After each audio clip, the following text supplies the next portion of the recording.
রবিবার ধর্মতলার মঞ্চ থেকে সংগঠনে যে রদবদলের ইঙ্গিত দিয়েছেন অভিষেক বন্দ্যোপাধ্যায় তা নিয়ে তৃণমূলের ভিতরমহল এখনো আলোড়িত। কি হতে পারে এবং কেন হতে পারে তা নিয়ে দলের যুব ও মাদার দুই সংগঠনের মধ্যে জল্পনা ও কল্পনা মিলে মিশে যাচ্ছে। এহেন পরিস্থিতিতে কালীঘাটের ঘনিষ্ঠ সূত্রে জানা যাচ্ছে যে এবার সরকার ও সংগঠনের রদবদল হবে কয়েকটি ধাপে বা পর্যায়ে, অর্থাৎ তা একেবারে হবে না।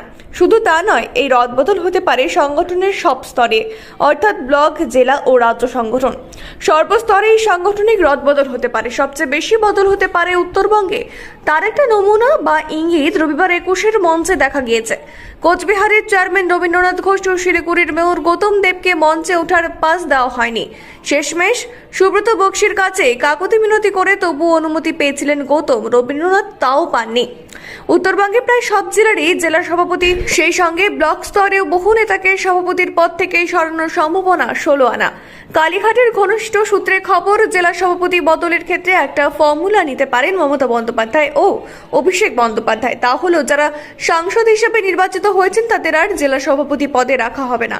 এই সূত্রে জেলা সভাপতির পদ থেকে সরানো হতে পারে কৃষ্ণনগর সাংগঠনিক জেলার সভানেত্রী মহুয়া মৈত্রকে। একইভাবে মুর্শিদাবাদ জেলার সাংগঠনিক সভাপতির পদ থেকে সরানো হতে পারে আবু তাহেরকে। তাছাড়া উত্তর কলকাতার সভাপতি পদ থেকে সুদীপ বন্দ্যোপাধ্যায়কেও এবার সরানোর সম্ভাবনা খুবই বেশি। ঠিক একই যুক্তিতে বাঁকুড়া সাংগঠনিক জেলার সভাপতি পদ থেকে অরূপ চক্রবর্তীকেও সরানো হবে বলে খবর। সম্ভবত এই ফর্মুলা দেখেই দলের যুব সংগঠনের সভানেত্রী পদ থেকে সরানো হতে পারে সায়নী ঘোষকে। তাছাড়া সায়নীর এই পদে 3 বছরও হয়ে গেছে।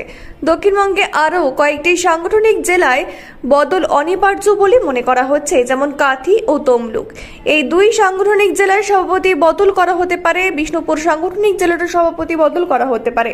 মমতা বন্দ্যোপাধ্যায়ের ঘনিষ্ঠ এক নেতার কথায়, জেলায় বড় সমস্যা হলে অনেক জেলা সভাপতি নিজের গোষ্ঠীকে নিয়ে চলেন, সবাইকে সঙ্গে নিয়ে চলেন না।